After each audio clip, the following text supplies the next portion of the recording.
Good afternoon, ladies and gentlemen. Thank you for waiting.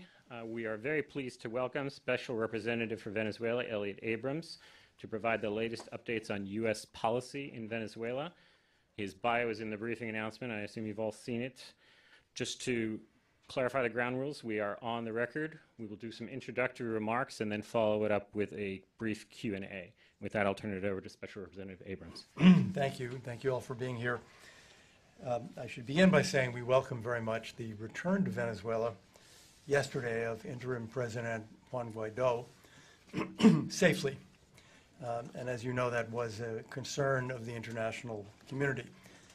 Interesting to note what he has done today on his first day back, which is to meet with labor leaders from a variety of unions, mostly public employee unions, talking to them about their role today while the Maduro regime is still there and in the future when there is a democratic Venezuela. U.S. policy is unchanged.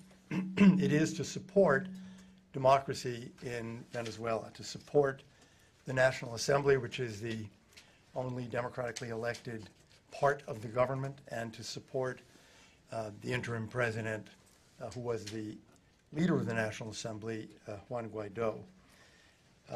We are placing significant pressure, along with other members of the international community, on the Maduro regime. As you know, there are 54 countries that recognize Juan Guaido as the legitimate interim president of Venezuela. Our pressure is put on in numerous ways. Economic pressure, such as the sanctioning of PDVSA, the oil company. The pressure we've put on members of the regime through sanctions on named individuals. That comes from Treasury, and that will no doubt continue. The revocation of visas. I announced last week the revocation of 59 that is to say, for Venezuelans who have visas for the United States and whose visas have been canceled. There will be more of those, so stay tuned for further announcements of visa cancellations and revocations. We are urging all Venezuelans to support interim President Guaido and the return of Venezuela to democracy. We are particularly supporting his outreach to members of the military and members of the Chavista party. The military will have an important role in the future of Venezuela. We have seen the regime, for example, on the Colombian border on February 23rd, use gangs, armed gangs, colectivos, in place of the military. There will be no stability and rule of law in Venezuela in the future if armed gangs replace the military as an institution. That is something that we are arguing to the Venezuelan military. It's time for them to stand up for the Venezuelan Constitution, for the rule of law, and against these kinds of armed gangs that are being built and promoted and expanded by the Maduro regime. And as to the outreach to Chavistas, our position is that all political parties have a role to play in the future of Venezuela in a democratic election. And the people of Venezuela will decide how much power to allocate to each of those parties. But they all have a role to play. And in saying that, we are merely echoing what the National Assembly and Juan Guaido have said. That's enough of an intro, so I'd be happy to take questions now. All right, thank you very much. Let me just remind folks of FPC House rules. Please wait for a microphone. Please identify yourself by name and outlet. And then please one question only. We have a lot of people in the room who are going to want to ask questions. So let me start with Luis. Hi, thank you. I'm Luis Alonso with the AP. Mr. Abrams, I would like to ask you about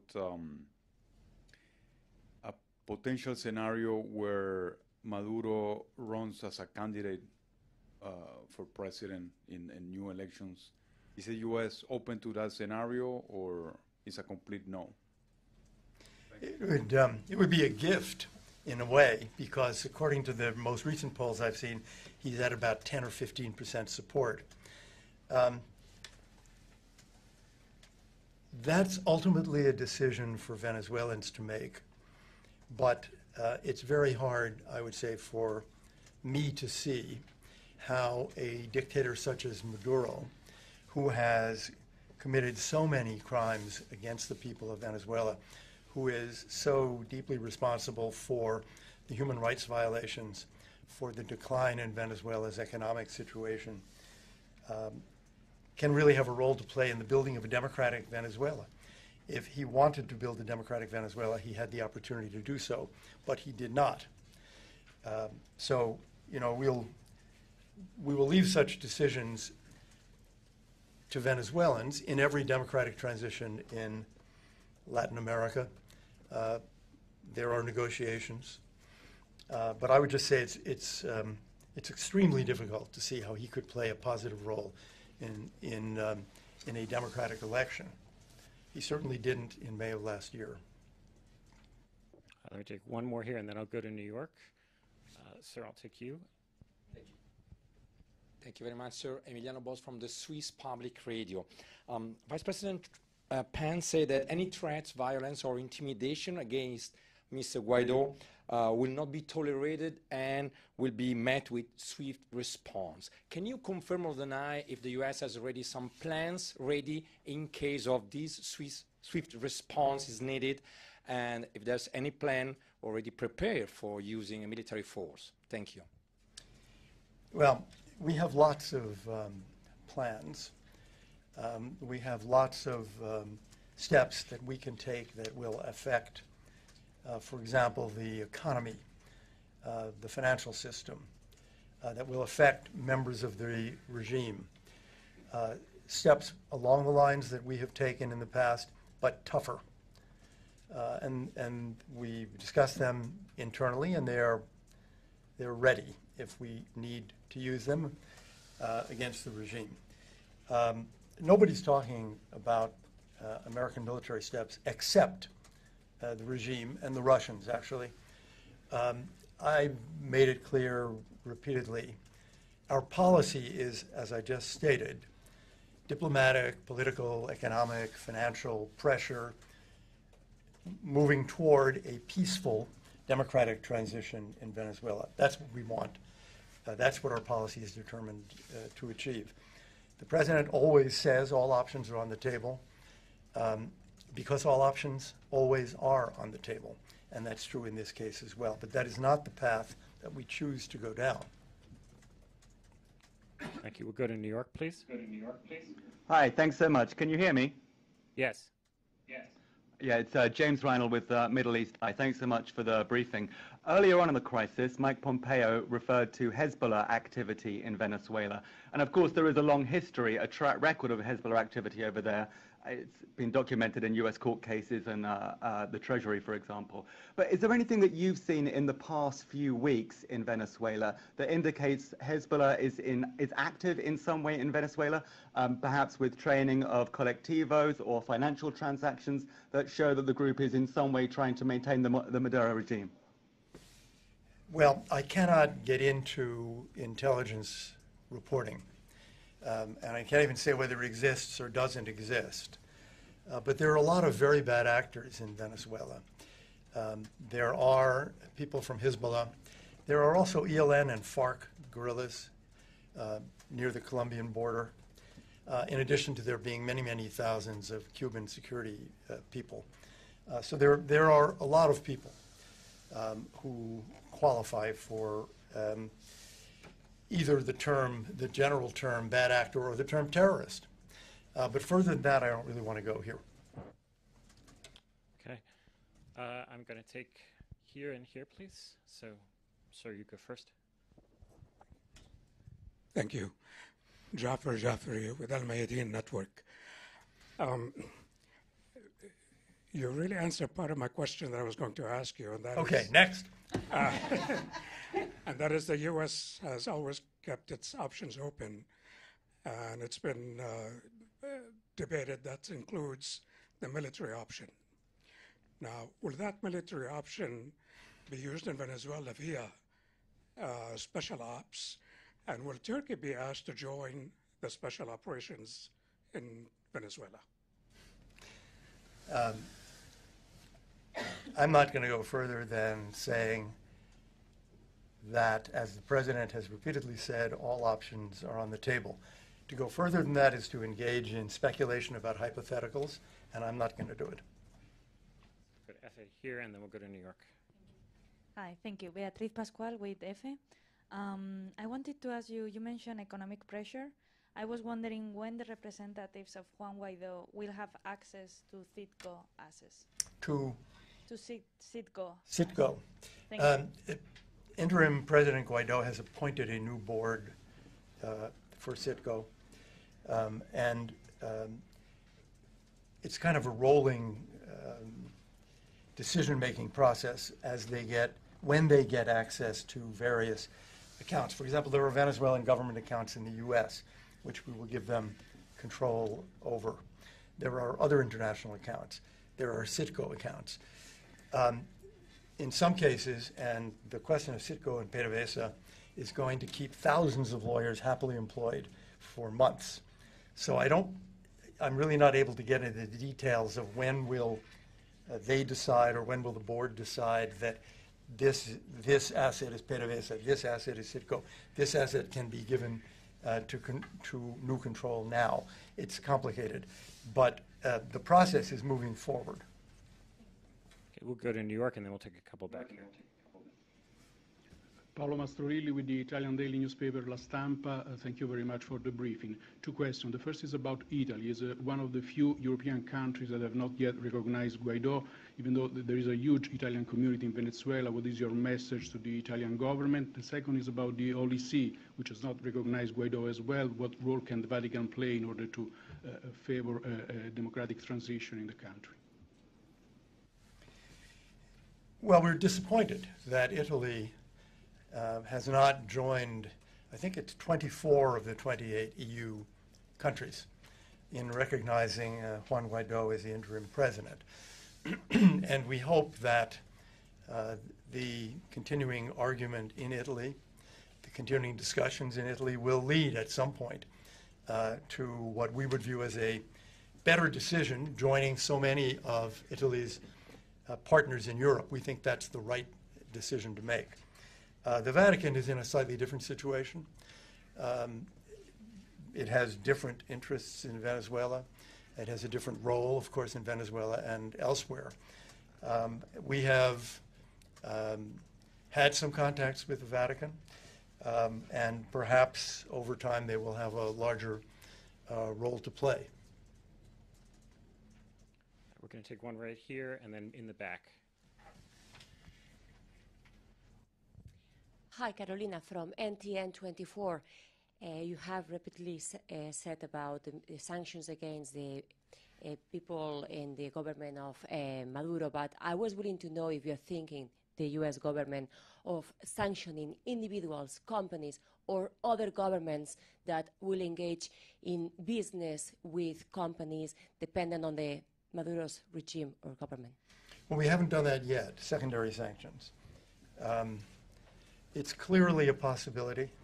It would depend on the conduct of the regime over time. It would depend on the conduct of those entities, many of which I would say are backing away a bit from the Maduro regime. But that's a decision that we have not yet made. It's always a possibility, but we're not there yet. Sir, in the back, you might need to step away from your camera so we don't get feedback off your mic. Thank you. Jorge Agobian from Voice of America. The first question that I have is, there are people who are questioning about the impact that the sanctions have on the people of Venezuela. How are you exploring if these sanctions are impacting on the people? And the other question is, if are you planning to have another way to get the humanitarian aid into the country? You know, I've heard the argument before that the sanctions having a big humanitarian impact. I don't think it makes sense. Look at the condition of this economy in Venezuela. Last year they had 1,000,000% inflation. This is before we did anything, for example, on PDVSA. 1,000,000% inflation. It has been estimated by some people at the IMF that it will be 10,000,000% this year, which is to say the currency is worth nothing. This regime has a long record now of destroying the economy of Venezuela. How? Through mismanagement, through vast corruption, through theft of the assets that belong to the Venezuelan people. You know, we have found in various places over the last few years gigantic accounts of regime insiders who have stolen large amounts of money. None of this has anything to do with American sanctions. It's been going on for a very long time. And as for the new sanctions, well, you know, they not only have they just been put in place, but in some cases, we gave people 90 or 180-day grace periods to adjust. So in some cases, they haven't even been put in place. At the same time, of course, we are trying to affect the regime, not the people of Venezuela, which is why we have spent a couple of $100 million on, first of all, aid to Venezuelans who have had to flee their country and who are outside in Colombia and elsewhere. And we have staged humanitarian aid on the borders and continue to do that, by the way. That process is not over. We are still having these flights, mostly staging at Cucuta, but also in other places, in an effort to get aid in to the people of Venezuela. You know, the PDVSA sanctions, for example, PDVSA was getting no cash from Russia and China for its oil. It was shipping oil, and it was payment for debts that existed. The cash was coming from the United States, and that cash has now been cut off. Now, in February. So think for a minute. What was the condition of the economy in February? What was the condition of the economy last year? All of these things preceded. They are the product of the corruption and inefficiency and mismanagement of this regime, not of American sanctions. Let's take New York, please. Hi, my name is Ibtisam Azem from the Daily Arabic Al Arabi Al Jadid newspaper. I have a couple of questions. The first one, to which extent you are concerned that the course you took against the Maduro regime is not harvesting the results you wanted, given the fact that not so many military personnel defected or went against the Maduro regime. Also, the number of countries that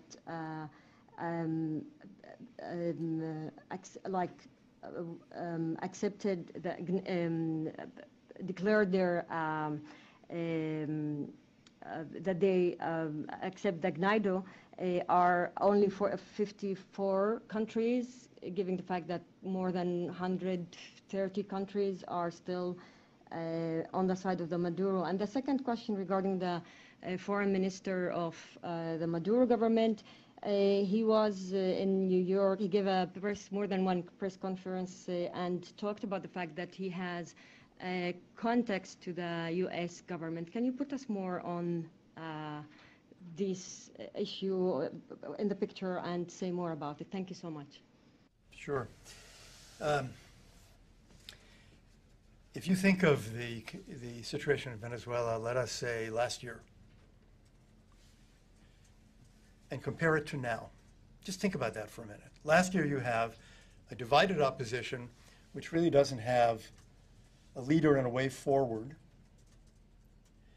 Now, 3 months later, you have 54 countries, many of them in Europe, in Latin America, Canada, and the United States, acknowledging as a legitimate leader the interim president, Juan Guaido, the leader of the National Assembly, and you have the entire opposition united behind him. That's an amazing change in just a few months. I think I would say the first, the policy of the Venezuelans to move from being in opposition to having an interim president who is leader of the National Assembly is a very important change. Their unity is a very important change. The support of so many countries around the world for that movement, for the National Assembly and Guaido, is a very important change. Now, in terms of military defectors, there are hundreds of defectors, except I wouldn't use that word. If you are a military officer and you decide, I am finished with this illegitimate and corrupt regime, I want to support the Constitution and the National Assembly and Guaido, you are not a defector. You are a loyal Venezuelan. You are a patriot. My experience with regimes, not only in Latin America, but really all around the world, is we don't have much skill at predicting when they're going to fall. I remember the Tunisia, Egypt, Russia, 1991. I don't remember people saying, by the way, I'll give you the date. It's 3 weeks. They're finished.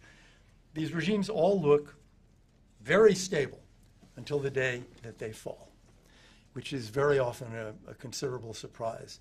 So I'm not concerned about that at all. I think that the change in the last few months in the situation in Venezuela, the internal political situation, is remarkable.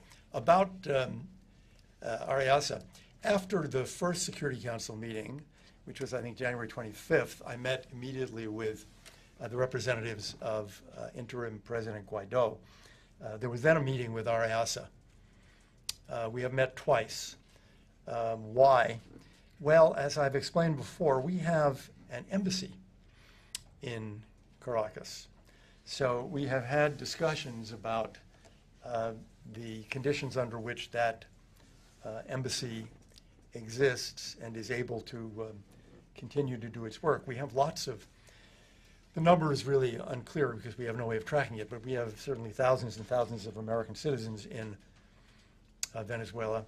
We have prisoners in 12, I think, in Venezuelan jails. And we have the embassy staff itself. So we have reason to be concerned about all of that. And that is what we talked about. We have time for one more. This gentleman's been waiting. Thank you very much. My name is Alex Raffolo from Trial News Agency. Ambassador, 54 is an incredible number, but when you look at the broader picture, there are 130 other countries. How would you characterize them? Are they like Maduro supporters, or do they remain impartial? Do we only reach out to Maduro's adversaries or his friends too? And my particular question is about South Caucasian countries, Georgia, Azerbaijan, and Armenia. Ambassador Bolton recently spoke with all three countries' leaders and only appreciated the Georgian president, for supporting Maduro's opponent. Do you have any opinion about Azerbaijan and Armenia? Are they flirting with Maduro's? Thank you very much. My impression is that there are just a very few countries that you could say support Maduro. Russia, China, although they are not in exactly the same situation, but they did vote together against the U.S. resolution in the Security Council. Cuba, clearly, which has lived off Venezuela. It's really quite striking if you think about it. Venezuelans are suffering enormously from the lack of food and medicine and giving hundreds of thousands of barrels of oil a day freely to Cuba and Nicaragua, which is to say there is no democracy supporting Maduro. The other countries I would characterize really as having different reasons for not taking a position. Some are worried about debts that they owe to the regime. Some are worried about their citizens in Venezuela and concerned that the government there might, not the government, the regime, might turn against them, or that if their embassy were closed, they wouldn't be able to provide consular services. I don't think any of it represents any particular enthusiasm for or endorsement of the Maduro regime. Can I take one more? Sure. Take AFP right here, please. Yes. Wait for a mic, please. Thanks. Ariela Navarro from AFP. Is the U.S. government working for a TPS for Venezuelan citizens? There are a lot of Venezuelan citizens in the United States. We are aware of that. And whenever I go up to testify in Congress, the question is posed, particularly, of course, by people who represent Florida, because that's the place where the most Venezuelans are. All I can say, we have no U.S. government decision. All I can say is we're aware of the problem. We are consistently made aware of this issue by representatives and senators from Florida. So it is on the agenda, and it's something that we are going to deal with and make some decisions about in the near future, I'd say. I will thank Special Representative Abrams for coming today. I know there are some additional questions. Please do email them to us at the Foreign Press Center, either to your Media Relations Officer, or you can send them to me at weberb@state.gov. Sorry, New York, you can do the same, and thank you all very much for coming.